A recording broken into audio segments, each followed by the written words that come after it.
Mes amis en quête de vérité, bonjour et bon retour sur Vérisme TV. Aujourd'hui, on continue enfin notre système digestif, ça fait longtemps.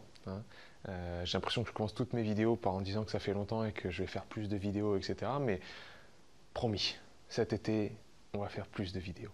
On va enfin terminer notre système digestif, on s'approche du bout, du bout, du bout. Comme vous imaginez, ça va devenir bucolique quand on va s'attaquer au gros côlon. Lui, il attend ça avec impatience. Parce qu'on va pouvoir parler de caca, de pipi, tout ça, ça va être sympa. Surtout de caca, parce que pipi sera autre chose. Mais aujourd'hui, l'intestin grêle. Enfin, on va arriver à ce qui est vraiment intéressant dans notre processus de digestion, c'est-à-dire nous nourrir. Tous ces changements, ces processus chimiques dans l'estomac, dans la bouche, etc., ben, c'était pour dégrader les aliments, c'était pour nous nourrir, nous, que ça passe dans le sang, que ça nourrisse nos cellules. Et bien on y arrive enfin. C'est dans l'intestin grêle que ça se passe, c'est là où se passe l'absorption. Générique, et on y va? T'es prêt Jean-Louis? Allez, c'est parti.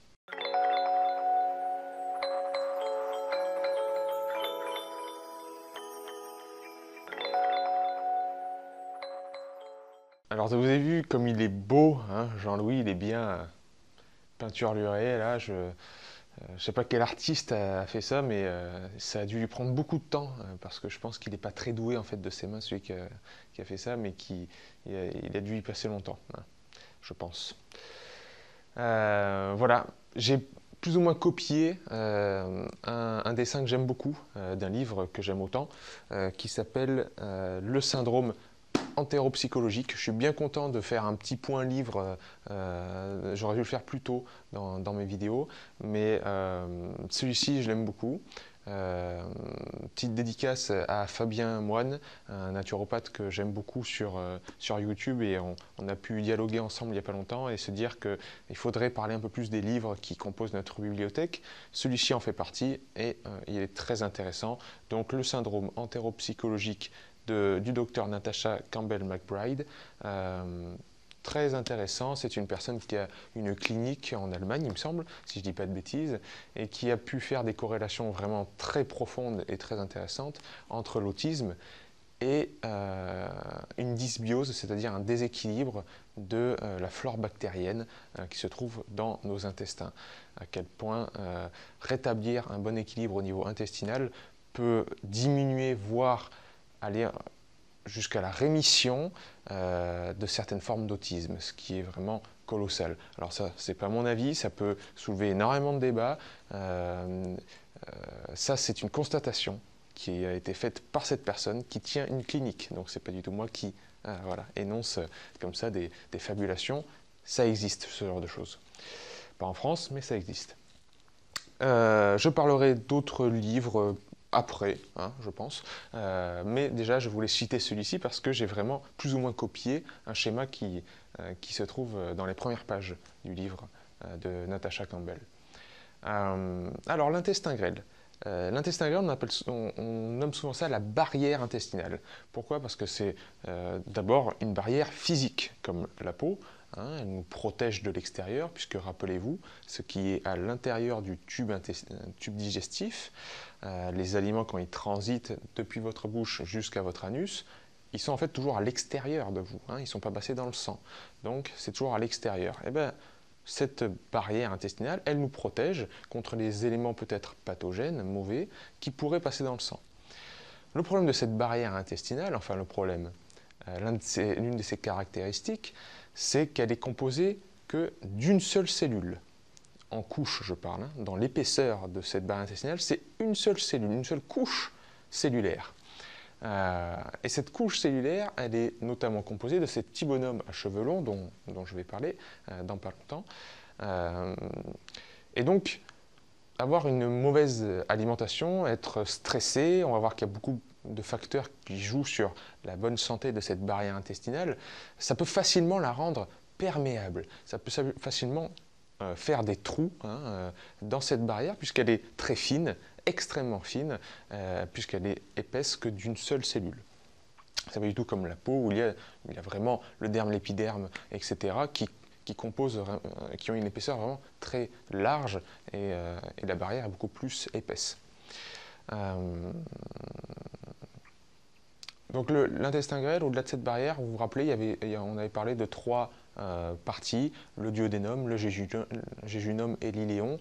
Je ne l'ai pas marqué sur le tableau, les informations capitales que je veux que vous reteniez sont sur Jean-Louis, mais ces trois parties-là, on avait un petit peu, juste pour les citer, pour que ça reste dans votre mémoire, le duodénum, on avait dit que c'est le carrefour où le pancréas envoie ses sucs, la bile arrive et on digère ce qui tombe de l'estomac.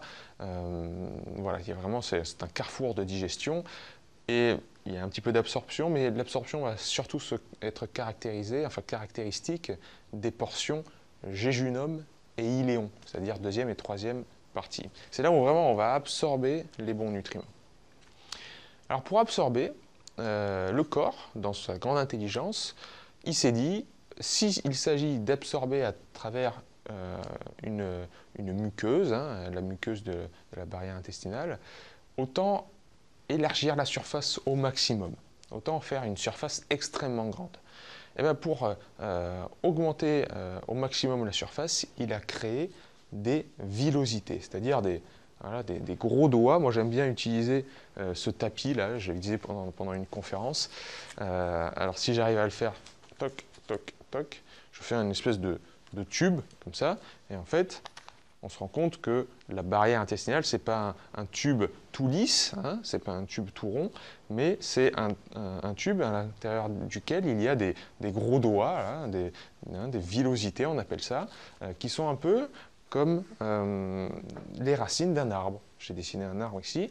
On imagine que nous, notre corps, c'est cet arbre, et afin de nous nourrir, on va absorber ce dont on a besoin, les minéraux, les acides aminés, les lipides, le gras, etc., à travers nos racines qui sont en fait ces villosités. On va piocher dans notre tube digestif ce qu'on est en train de digérer pour en prendre les bons nutriments. C'est exactement comme un arbre. Un arbre, il lance ses racines dans le sol, il pioche les minéraux et il s'en nourrit. L'eau, etc. Donc l'intestin grêle, il a cette forme-là. Ce n'est pas un tube tout lisse, c'est un tube rempli de villosités, ce qui fait que ça élargit énormément, agrandit énormément les surfaces de contact avec ce qu'on a mangé et qui nous permet une meilleure absorption. Dans cette vidéo, on va parler essentiellement de l'aspect cellulaire. On va tout de suite parler des villosités et de ces cellules-là. Dans une deuxième vidéo, je ne voulais pas tout mettre dans une vidéo parce que déjà celle-ci elle va être riche. Dans une deuxième vidéo, on s'attaquera plutôt à l'aspect bactérien, puisque on en parle beaucoup à la télé, mais notre intestin est vraiment la réserve bactérienne de notre corps, et ces bactéries qui vivent à l'intérieur, notre flore intestinale, qui vivent dans nos intestins, on en a extrêmement besoin. Elles sont capitales pour notre santé, et une dysbiose intestinale, comme l'a expliqué Natasha Campbell, ou comme l'explique très bien, deuxième livre que je vous présente, le docteur Georges Mouton dans l'écosystème intestinal et santé optimale, super livre. Là, il étudie vraiment en profondeur quelles bactéries sont bonnes, quelles bactéries sont mauvaises, pourquoi on a des dérèglements, pourquoi on a des dysbioses et qu'est-ce que ça peut engendrer comme maladie derrière. Je vous parlerai donc dans une deuxième vidéo de ces bactéries-là. Je ne voulais pas tout mettre en même temps ici. Donc aujourd'hui, on est plutôt sur l'aspect cellulaire. Pour en venir à nos villosités ici, et c'est vraiment ça que j'ai pris dans le livre de Natasha Campbell, sur nos villosités, donc sur chacun de nos gros doigts, là, nos racines, on a des cellules qui se baladent. Je vais vous parler, entre autres, des entérocytes. J'aimerais que vous reteniez le terme entérocyte. Elle compose à 80% cette couche très fine d'une cellule qu'on appelle la bordure en brosse, parce que ces entérocytes ont des microvillosités comme des cheveux qui leur partent comme ça, coiffés comme Désirless qui chantait Voyage, Voyage, dans lesquels on trouve encore des enzymes pour continuer la digestion, pour continuer la dégradation des macromolécules, Et ce sont ces entérocytes, ces cellules de l'épithélial, les cellules épithéliales de l'intestin, qui vont se charger de l'absorption, qui vont se charger du passage des nutriments dans notre sang. Alors je les cite, je vais citer les 20% qui restent à titre indicatif, mais je reviendrai dans d'autres vidéos là-dessus. Mais donc 80% de ces cellules-là qui font la barrière intestinale, cette couche d'une seule cellule, ce sont les entérocytes. Les 20% qui restent, on va avoir les cellules de Paneth notamment, qui sont des cellules à rôle immunitaire qui vont permettre donc de relâcher des lysozymes, des défensines, enfin des molécules qui sont vraiment là pour gérer l'immunité, donc c'est-à-dire combattre les éléments pathogènes. Il y a aussi des cellules à mucus qui forment un mucus de protection au-dessus de la bordure en brosse. Voilà, ça c'est pour les 20% restants. L'immunité, je ferai des vidéos à part sur l'immunité en tant que telle, et on verra à quel point ce sont les bactéries qui gèrent cette immunité dans nos intestins. C'est pour ça qu'on dit que 75 à 80%, selon la littérature, de notre immunité est gérée par nos bactéries dans nos intestins, ce qui est colossal. Nos entérocytes, donc les entérocytes avec leur bordure en brosse, avec leurs cheveux coiffés en brosse, chopent les bons nutriments, les minéraux, etc. Et les font passer dans le sang. Alors comment ça se passe? On appelle ça, enfin, comment ça se passe? La structure, les entérocytes, eux, ils sont collés les uns aux autres. Ils se tiennent bras dessus, et ils sont serrés les uns des autres comme dans une boîte de sardines, pour former cette couche unicellulaire de protection. Ils sont collés les uns les autres, et on appelle ça, entre chaque entérocyte, entre l'un et l'autre, la jonction serrée. Ils sont serrés contre les autres. C'est une jonction formée de protéines qui les collent les uns aux autres. Cette jonction serrée, c'est elle qui va gérer le flux d'ions et de minéraux, etc., tous les bons nutriments, qui vont passer dans le sang. Donc, jonction serrée, par exemple, ici, c'est les minéraux, tout ce qu'on veut, etc. Ça, cette jonction serrée-là, ces protéines, pour ceux que ça intéresse, qui veulent aller un petit peu plus loin, il y a les protéines claudines qui gèrent le passage de petites molécules, donc les ions, les sucres, etc. Et c'est plutôt les protéines qu'on appelle occludines, c'est l'endocytose. Bon, ça c'est un peu des termes techniques, mais c'est l'endocytose des protéines occludines qui gèrent le passage des plus grosses molécules. Et c'est là que des molécules qui seraient trop grosses, des molécules qui seraient néfastes par une mauvaise alimentation et aussi par un processus digestif qui se serait mal passé. Ce sont des trop grosses molécules donc qui peuvent aller jusqu'à la destruction, jusqu'à la mort de cellules et donc créer vraiment des trous, des ouvertures dans notre barrière intestinale.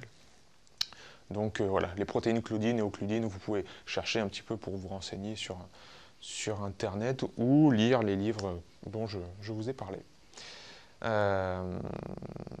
Donc voilà, nos entérocytes, ils sont là, ils sont collés les uns aux autres et ils laissent passer les bons nutriments entre eux. On dit que c'est le passage paracellulaire ou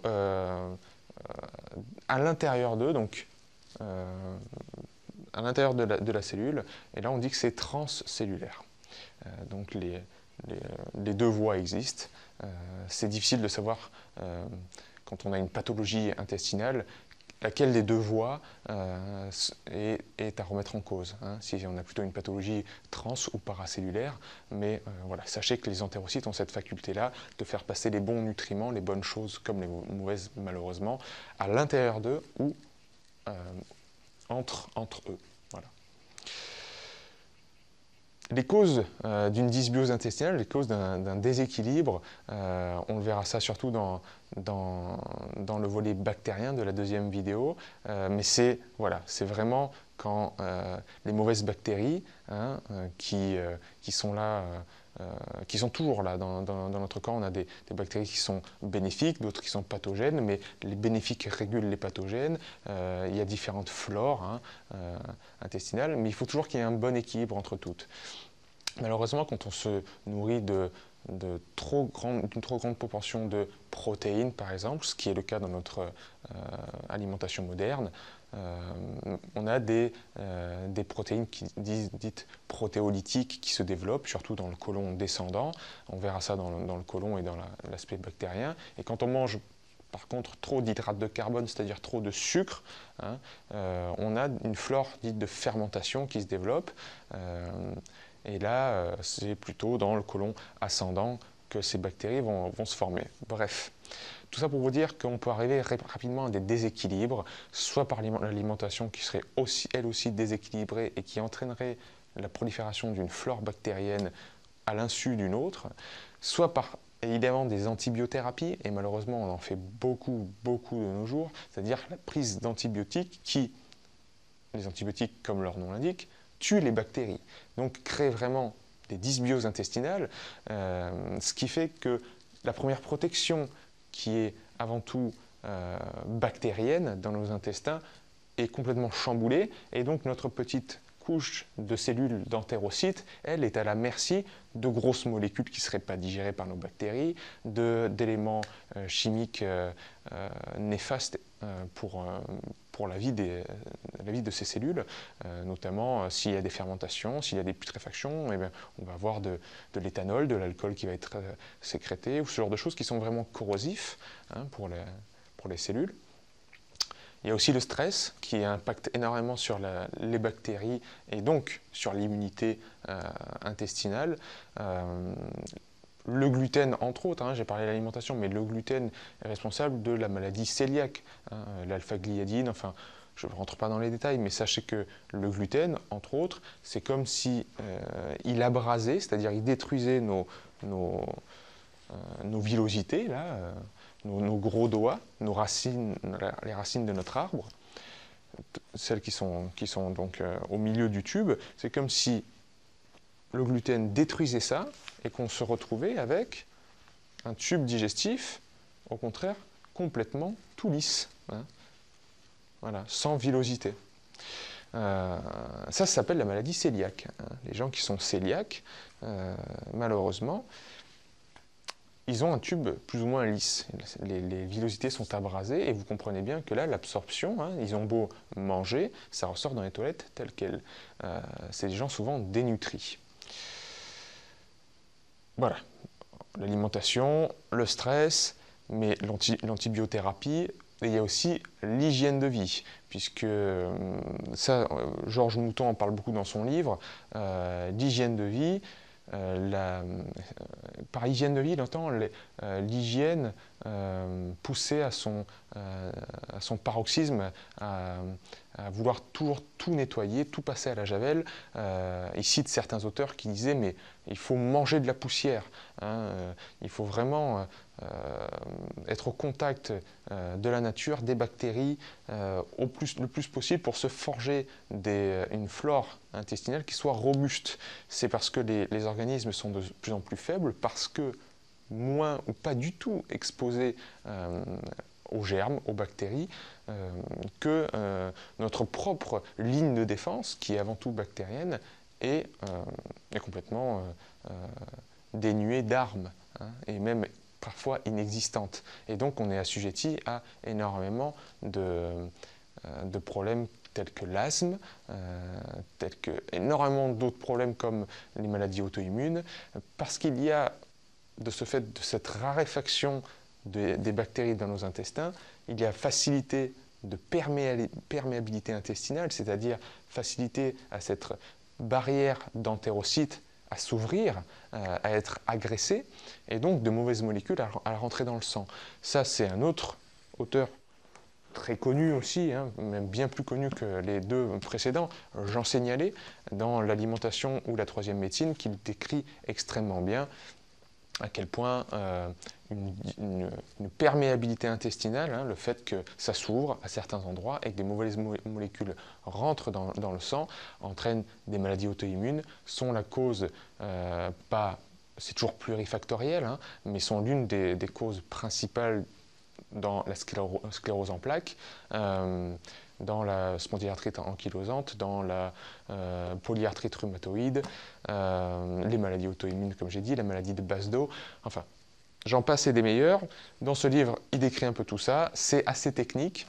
Il y a de la vulgarisation à certains chapitres. D'autres chapitres sont vraiment très scientifiques. Tout le monde y trouvera son compte, mais c'est pas pour rien que c'est un best-seller. Hein. Il a vraiment bossé dans les années 80 sur ce concept de perméabilité intestinale, et donc c'est vraiment très intéressant à lire pour tout le monde. Encore un petit clin d'œil à Natasha Campbell qui nous explique avec son petit dessin là, que nos entérocytes, là il y a des cryptes en fait que j'ai pas dessiné, mais nos entérocytes ils prennent naissance, là ils sont tout jeunes, à l'intérieur des cryptes, hein, au bas de la montagne si vous voulez, au bas des villosités, et ils vont grandir, croître, pour arriver tout en haut quand ils sont vieux, et en haut, ils s'envolent au paradis, ils sont relâchés dans la lumière intestinale. Donc voilà, plus ils vieillissent, plus ils arrivent en haut de ces gros doigts. Donc, il y a eu beaucoup de mots compliqués, hein, mais si vous voulez faire un arrêt sur image à un certain moment et vous dire que ce qu'il faut retenir, c'est sur Jean-Louis. Comme toujours, puisque Jean-Louis détient la vérité. Nous, on ne fait que la chercher, mais lui détient la vérité. Retenez que notre intestin grêle, il est fait de ces villosités, de ces racines d'arbres. Ces villosités sont elles-mêmes faites de ces cellules entérocytes qui ont des petits cheveux dressés sur la tête.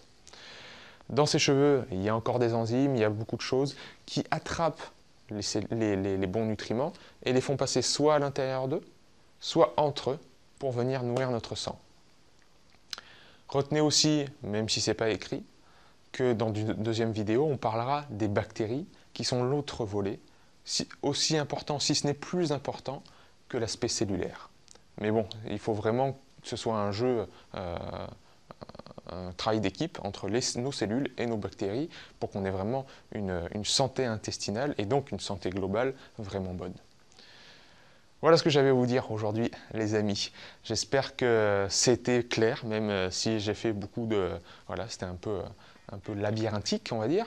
Retenez ces 3 livres qui peuvent être vraiment des lectures très intéressantes si vous voulez aller un petit peu plus loin. Sur le plan des nouveaux projets qui vont se mettre en place, Thierry, mon grand ami Thierry Casasnovas, a parlé dans ses vidéos des projets qu'on va lancer prochainement, notamment voilà, un système sur Internet qui vous permettra d'atteindre plus d'autonomie. On vous en dira beaucoup plus, sûrement à la rentrée, quand le projet avancera. Je le remercie toujours. Je ne le remercierai jamais assez pour sa confiance qu'il m'accorde et pour voilà, le travail qu'on va essayer de mettre en place conjointement. Je sais que ça va changer beaucoup de choses et ça va aider beaucoup de personnes d'un coup, donc j'y crois beaucoup. Voilà, on vous tiendra au courant. J'essaierai sur Verisme TV de vous tenir au courant de l'avancée de ce projet. En tout cas, Jean-Louis et moi, on vous donne rendez-vous dans la prochaine vidéo pour l'aspect bactérien, notre flore bactérienne si importante. Voilà, merci comme toujours pour votre soutien. Si vous voulez liker, vous abonner, aller sur Tipeee pour faire un don, vous gênez pas surtout. Jean-Louis et moi, on vous en remerciera. Je vous dis à la prochaine et n'oubliez pas que la vérité est déjà en vous.